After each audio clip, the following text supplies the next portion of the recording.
आपने एक चीज ध्यान नहीं दिया होगा कि वो सारे राजनेता हाशिए पे गए जिन्होंने पूंजीपतियों से थोड़ी खिलाफत रखी थी या जिन्होंने सोशल जस्टिस की बात करी। अर्जुन सिंह अर्जुन सिंह को भी हाशिए पे लाया गया, बीपी सिंह को भी हाशिए पे लाया गया। पंडित नेहरू जिस ढंग से एक सोच रखते थे सोशलिज्म का, वो कहीं ना कहीं मुझे दिख रहा है राहुल गांधी में। नेहरू 1916-1920 के आसपास से नेहरू देश को समझने लगे थे, नेहरू घूम रहे थे, वो लोग घूमते थे पूरे और देश में। इंदिरा गांधी भी घूमती रही नेहरू के साथ। तो मैं समझता हूं कि वो समझ राजीव गांधी के पास भी नहीं थी, एक पायलट होने के कारण।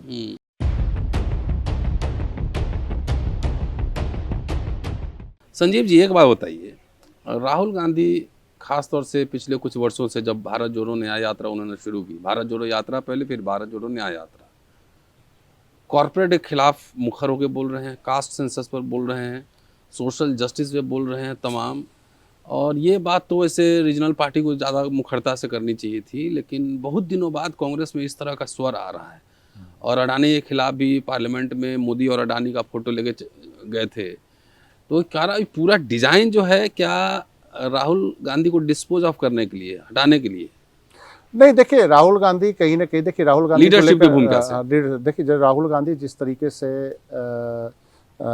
2000 मतलब कि 21वीं सदी की शुरुआत में अगर देखा जाए तो एक्टिव पॉलिटिक्स में आने लगे। शुरुआत में उनको मतलब कि भारतीय जनता पार्टी ने बड़े तरीके से उनको पप्पू घोषित किया, राजनीतिक समझ उनकी कमजोर दिखाई। और मैं भी समझता हूँ कि राजनीति में राहुल गांधी उस समय परिपक्व नहीं थे। उनको भारत की समझ नहीं थी, उनको नेहरू की तरह भारत को घूमे भी नहीं थे। जैसे पंडित नेहरू चंपारण में महात्मा गांधी से मिले थे, जहाँ तक मुझे लगता है नेहरू की जो मुलाकात हुई थी जब गांधी जी आए तो 1916 में, मतलब नेहरू 1916-1920 के आसपास से नेहरू देश को समझने लगे थे, नेहरू घूम रहे थे, वो लोग घूमते थे पूरे और इंदिरा गांधी भी घूमती रही नेहरू के साथ। तो मैं समझता हूं कि वो समझ राजीव गांधी के पास भी नहीं थी, एक पायलट होने के कारण। तो नेहरू की जो समझ थी वो बहुत स्ट्रांग थी। अब राहुल गांधी जिस माहौल में पले बड़े थे, जिस तरह की सुरक्षा व्यवस्था थी, उसमें शायद घूम भी नहीं सकते थे, कुछ मजबूरियां रही होंगी। लेकिन राहुल गांधी को फिर उसी 10 सालों के अंदर मनमोहन सिंह के कार्यकाल में बीजेपी ने बड़े तरीके से फिर उनको पप्पू घोषित किया, और 2019 तक राहुल गांधी की स्थिति ठीक नहीं रही। और राहुल गांधी कई जगह पे मतलब कि टूरिज्म करते थे, पॉलिटिकल टूरिज्म करते थे। लेकिन जब 2019 के बाद जो एक उनके अंदर जो चेंज आया है, अब उस चेंज में चाहे जो जिन लोगों की भूमिका हो या क्या उनकी अपनी समझ है, कैसे आई, ये तो वही बता सकते हैं। तो उन्होंने जैसे यात्रा निकाली, भारत को समझा, तो मुझे लगता है कि अगर दिल से ईमानदारी से वो काम कर रहे हैं राहुल गांधी, ये सारी बात क्रोनी कैपिटलिस्टों को लेकर जिस से अटैक कर रहे हैं, तो मुझे कहीं ना कहीं उनमें इंदिरा गांधी से भी ऊपर, जो इंदिरा गांधी तो अलग तरीके की एक मतलब कि उनका वो था, पावर में थी उस समय। पंडित नेहरू जिस ढंग से एक सोच रखते थे सोशलिज्म का, वो कहीं ना कहीं मुझे दिख रहा है राहुल गांधी में। जैसे पब्लिक सेक्टर को लेकर जो पंडित नेहरू का क्लियर कर स्टैंड था, और स्टैंड ही नहीं था, पब्लिक सेक्टर को लेकर जो पंडित नेहरू ने खड़ा किया देश के अंदर, एक ढांचा खड़ा किया जिसका विरोध भी होता है, ढांचा खड़ा कर दिया। अरे भाई कुछ तो खड़ा होगा ना। नहीं, खड़ा नहीं, बहुत लोगों को रोजगार मिला उसी पब्लिक सेक्टर को बेच मिडिल क्लास का फॉर्मेशन हुआ। आज की डेट में गवर्नमेंट के कहते हैं बजट खराब होता है तो एक पब्लिक सेक्टर बेचने की घोषणा कर देती है यहाँ से। तो एक बहुत बड़ा जो नेहरू ने जो ढांचा खड़ा किया, जो सरकार का रोल होना चाहिए कृषि में, इंडस्ट्री में, हैवी इंडस्ट्री में, और उन्होंने कहा कि प्राइवेट सेक्टर अपने हिसाब से कम्पीट करे। नेहरू की एक ये था कि प्राइवेट सेक्टर को ख़त्म भी नहीं करना चाहते थे, लेकिन एक मॉडल था कि आप भी कम्पीट कीजिए, सरकार भी काम करेगी और सारे देश के उसमें विकास में अपना योगदान दें। राहुल गांधी की समझ कुछ वहाँ जाती हुई मुझे थोड़ी दिखती है। अभी तो ऐसे तो बहुत जल्दीबाजी होगी मेरा यह कहना कि मतलब वो नेहरू की तरह ही सोच रहे हैं, लेकिन अभी तक जो उनका परफॉर्मेंस है कि वो एक तो सारे पूंजीपतियों का, ऐसा नहीं कहते कि पूंजीवाद को उखाड़ दो, और पूंजीवाद को उखाड़ना बहुत मुश्किल है आज की डेट में, दुनिया में भी कहीं नहीं है। अमेरिकन पूंजीपतियों ने, एलन मस्क ने फैसला लिया कि कमला हैरिस को उखाड़ना है तो वो उखाड़ ही दिया ट्रंप के साथ जाके। बड़े बड़े पूंजीपतियों ने, अमेरिकन पूंजीपतियों ने, तो पूंजीपति है। लेकिन एक होता है कि एक मिडिल पाथ जो होता है, तो उस मिडिल पाथ पे है कि पब्लिक सेक्टर का एक अपना रोल है, प्राइवेट सेक्टर का एक अपना रोल है। अब ये है कि पब्लिक सेक्टर जो खड़ा हुआ है उसको प्राइवेट सेक्टर को जाके फ्री में बैठा दो, तो वो मनमोहन सिंह ने ये काम शुरू किया था। अब राहुल गांधी उस समय एकदम यंग थे, या नरसिंह राव का वो था, राहुल गांधी तो राजनीति में, या उनकी जो माताजी सोनिया गांधी भी राजनीति में बाद में एक्टिव हुई नरसिंह राव के बाद। लेकिन उस समय तक काफ़ी कुछ पॉलिसियाँ बन चुकी थी, लेकिन उससे पहले शुरुआत हो चुकी थी। 1984 में जब राजीव गांधी आए उस समय थोड़ा ये कैपिटलिस्टों का घुसपैठ हो चुका था। कंप्यूटर वगैरह आया। हाँ, तो उसमें जैसे है कि आपने एक चीज़ ध्यान नहीं दिया होगा कि वो सारे राजनेता हाशिए पे गए जिन्होंने पूंजीपतियों से थोड़ी खिलाफत रखी थी या जिन्होंने सोशल जस्टिस की बात करी। अर्जुन सिंह को भी हाशिए पे लाया गया, बीपी सिंह को भी हाशिए पे लाया गया। ये कहीं ना कहीं कॉर्पोरेट को लगता था बॉम्बे में और अहमदाबाद में बैठे हुए कि ये बंदे जो है ये डिस्टर्बिंग एलिमेंट्स हैं, ये कहीं ना कहीं इस तरह की बातों करके हमारे जो रास्ते में जो बाधा खड़ा करते हैं। और बीपी सिंह की तो नाराजगी थी ही इन लोगों से, कई लोगों से, और बीपी सिंह से वो भी नाराज थे। बीपी सिंह को तो इन्होंने ऐसा हाशिए पे लाया कि बीपी सिंह की सरकार भी चली गई और बाद में ऐसे चंद्रशेखर जी तो सोशलिस्ट थे, लेकिन चंद्रशेखर जी की पूंजीपतियों से खुली दोस्ती सबको पता था कि चंद्रशेखर जी के पूंजीपतियों से अच्छी खुली दोस्ती थी, वो बीपी सिंह की तरह डिस्टेंस नहीं रखते थे। तो मेरा ये मानना है, ये खुला में है, अंदर खाते क्या होता है हम लोग अंदर तक नहीं घुसे हुए, लेकिन खुला में पब्लिक परसेप्शन है कि चंद्रशेखर जी की भी पूंजीपतियों से अच्छी दोस्ती थी। इवन कि आपको याद है कि अनिल अंबानी की शादी में चंद्रशेखर जी के पूरा मंत्रिमंडल ही चला गया था, सब मंत्री गए थे।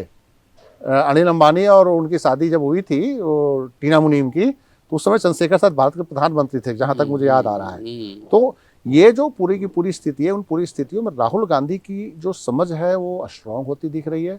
और मैं समझता हूं कि विद इन कांग्रेस जो एक लॉबी है जो कॉर्पोरेट के पेरोल पे है, वो राहुल गांधी को सबॉटेज कर रहा है टाइम टू टाइम।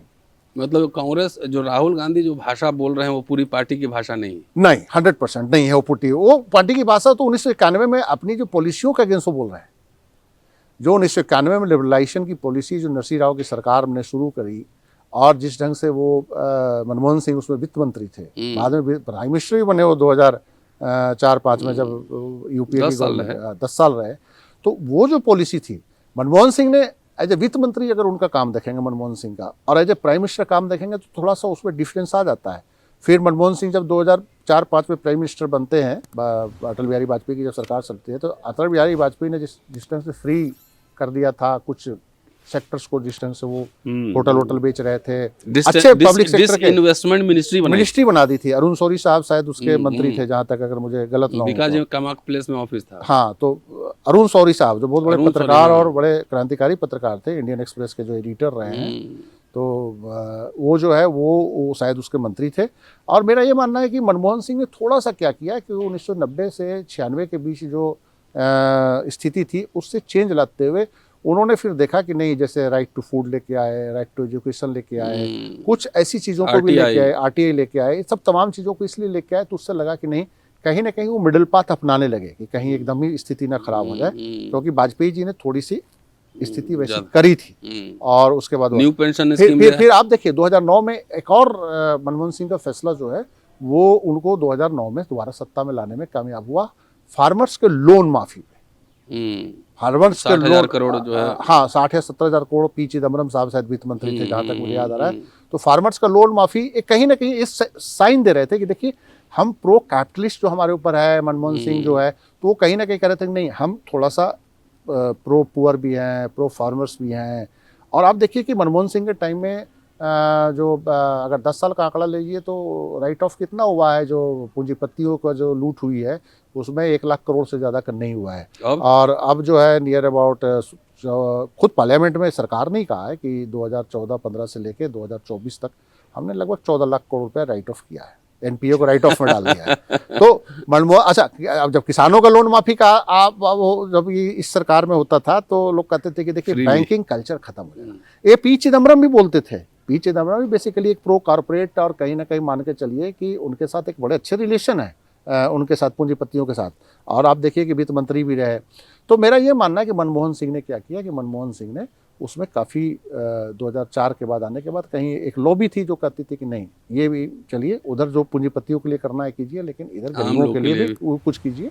और उसमें लगता है कि लेकिन उसके बाद भी देखिए कि कई ऐसे लोग थे उस सरकार में, प्रणब मुखर्जी साहब जो थे, जो अंबानी परिवार के बहुत नज़दीक थे, तो ये बहुत महत्वपूर्ण भूमिका में थे। तो ऐसे लोग कांग्रेस में रहे हैं। तो मैं समझता हूँ कि कांग्रेस का 1990 के दशक में जो एक मतलब कि खुला खेल था उसको थोड़ा सा सुधार किया 21वीं शताब्दी में जब इनको जब अटल जी का विदाई हुई, अटल जी की सरकार चली गई, इंडिया शाइनिंग द फ्लॉप। और देखिए कि उसके बाद देखिए कि उन्हीं पूंजीपतियों ने, देखिए हमको लगता है कि ये जो पूरा का पूरा जो आप जो 2G स्पेक्ट्रम का और कोल घोटाले का जब पूरा बात कर रहे हैं, तो वो कोल घोटाला अब कहाँ है? अब तो सबको दिया जा रहा है पूंजीपतियों को, लेकिन उस समय क्या हुआ था? उस समय उनके खिलाफ सारे खुल गया मामला। घोटाला वैसे नहीं, कुछ नहीं मेरा ये कहना है कि देखिए उसमें बहुत बड़ा रोल मीडिया का भी था। मीडिया पूंजीपति कंट्रोल था, और मनमोहन सिंह के कुछ नीतियों से भी नाराज था। मनरेगा से नाराज था पूरा कॉर्पोरेट सेक्टर कि हमको सस्ता लेबर नहीं मिल रहा है, गांव में लेबर जा रहा है। कॉर्पोरेट सेक्टर को कहीं ना कहीं मनमोहन सिंह का सरकार की, मैं मनमोहन सिंह की नहीं बोल रहा हूँ, उसकी सरकार की, सरकार में ऐसे भी लोग थे जो कहीं ना कहीं कुछ इस तरह की नीतियां बनवा रहे थे, चाहे मनरेगा था, चाहे वो आपका और भी तमाम जो राइट टू फूड था। इससे उनको परेशानी हो रही थी कॉर्पोरेट सेक्टर को, ये क्या हो रहा है। और उन्होंने 2010, 11, 12 तक आते आते इस सरकार को लुटेरों की सरकार घोषित कर दी। अब वो मीडिया क्यों नहीं बोल रहा है कि कोयला अब कैसे कोलगेट और जो 2G स्पेक्ट्रम की बात हुई थी ना, BSNL को 4G नहीं मिला, अब जाके 24 में या 23 में 4G शुरू हुआ है, वो भी लुंज पुंज 4G शुरू हुआ है। इस पे कोई क्यों नहीं बोलता कि कितना बड़ा घोटाला है कि आप BSNL के फाइल ही क्लियर नहीं कर रहे थे।